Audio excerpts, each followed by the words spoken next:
बात करते हैं हम लोग आज एक नया चैप्टर स्टार्ट करते हैं डीबीएमएस, जो कि TRE obviously it will help you in TRE plus it will help you in other competitive exams also. तो अपन पहले क्वेश्चन पे नहीं जाएंगे, पहले चीज़ों को समझेंगे theoretically how this things work, and then we'll see how the responses are, and on the basis of that we'll start creating the questions. Okay तो डीबीएमएस इसका मतलब हम लोग सब लोग समझते हैं और आप अपने कॉलेज में पढ़ के आ चुके हो, database management system. Correct. Database management system पढ़ने से पहले हम लोग समझेंगे कि डेटाबेस मैनेजमेंट सिस्टम का ज़रूरत ही क्यों पड़ा, है ना। मतलब क्या ही है डेटाबेस मैनेजमेंट सिस्टम, पहले तो यही हम लोग को समझना पड़ेगा।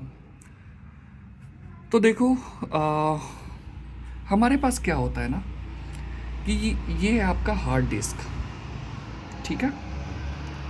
और इस हार्ड डिस्क में हमारे पास बहुत सारे डेटा होते हैं, huge amount of data will be there. कैसे ये कंप्यूटर में काम करता है, तो ये यहाँ से जो डेटा है उठ के कहाँ पे जाता है, ये जाता है रैम के पास। करेक्ट। यहाँ पे रैम कुछ रिक्वेस्ट करता है, ये रैम को कुछ प्रोवाइड करता है, और ये सारा कहाँ पे एक्चुअली यूज़ होने का है, तो ये आपके सीपीयू को चाहिए होता है। तो सीपीयू इसको बोला, इसने यहाँ से डेटा उठाया। तो डीबीएमएस का रोल यहाँ पे है कि ये जो प्लेस है यहाँ पे अपन को ह्यूज अमाउंट ऑफ डेटा है, ठीक है, अमाउंट ऑफ डेटा।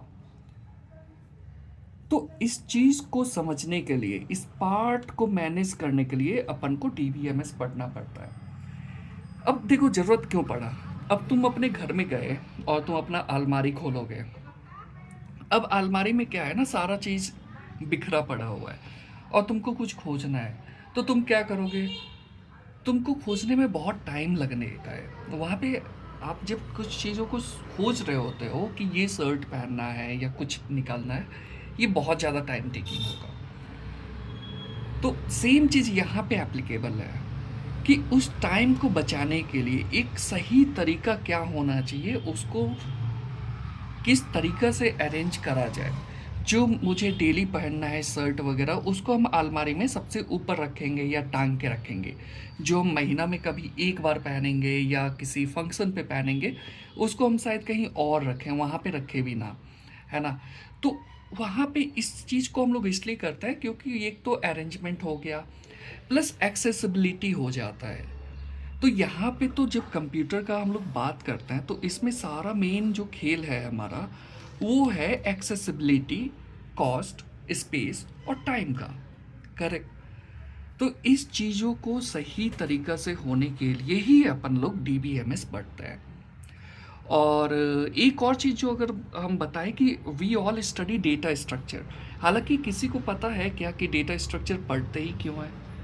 तो देखो यहाँ पे तो ये वाला डेटा आप समझ चुके हो, लेकिन जो रैम होता है, यहाँ पे सारा चीज़ तो नहीं रहता ना। डेटा यहाँ से आया, इसने इसको रिक्वेस्ट करा, यहाँ पे डेटा रैम पे आता है और फिर क्लियर होते जाता है, उसका आगे चलो हम लोग कंसेप्ट पढ़ेंगे।